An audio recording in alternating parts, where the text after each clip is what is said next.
Hi everyone. Inter second year వాళ్ళు maths 2B అనగానే కొద్దిగా భయపడుతుంటారు. బేసిక్‌గా మ్యాథ్స్ 2B ఈజీగానే ఉంటుంది. కాకపోతే ఎక్కువ చాయిసెస్ వదిలిపెట్టడం అంటే హార్డ్‌గా ఉందని కొన్ని కొన్ని క్వెషన్స్ వదిలిపెట్టడం వల్ల మనకు అక్కడికొచ్చే కొత్త అదే ఇంపార్టెంట్ వచ్చినా కూడా ట్విస్టెడ్‌గా అనిపిస్తది.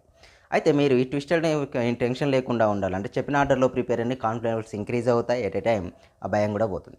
ఫస్ట్ సర్కిల్స్ ప్రిపేర్ కండి. సర్కిల్స్ కంప్లీట్ కాగానే సిస్టమ్ ఆఫ్ సర్కిల్స్ కంప్లీట్ అవ్వగానే పారాబోలా. ఓకేనా. పారాబోలా ప్రిపేర్ కాగానే ఉంటే ఎలిప్స్ ప్రిపేర్ అవుతూ ఉంటారు.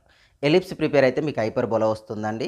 ఇక్కడ వరకు ఏందంటే మీకు మంచి వెయిటేజ్ వస్తది. ఎప్పుడైతే ఇండిఫినైట్ ఇంటిగ్రేషన్ స్టార్ట్ చేస్తారో, ఇండిఫినైట్ ఇంటిగ్రేషన్‌లో అందరి మెథడ్ ఏంది, మెథడ్ 6 ఉంటాయి కదా! ఆ మెథడ్స్ 6 టైప్ ఆఫ్ ప్రాబ్లమ్స్ అవి మొత్తం చేసి నెక్స్ట్ రిడక్షన్ చేయాలి. చాలామంది ఏం చేస్తారంటే రిడక్షన్ చేసి మెథడ్స్ వదిలిపెడతారు. రిడక్షన్ అప్పుడప్పుడు స్కిప్ చేస్తాడు కాబట్టి మెథడ్స్ అన్నీ చేయడానికి ట్రై చేయండి. తర్వాత డిఫరెన్షియల్ ఈక్వేషన్ కంప్లీట్‌గా మీకు ఆల్రెడీ వచ్చు అనుకుంటే చేయండి. లేకపోతే అందులో ఓన్లీ 2 మార్క్స్ ప్రిపేర్ అయ్యి మిగిలిన చేయాలి. ఎందుకంటే డిఫరెంట్ క్వెషన్‌లు ఐడెంటిఫై చేయడం టఫ్. Important question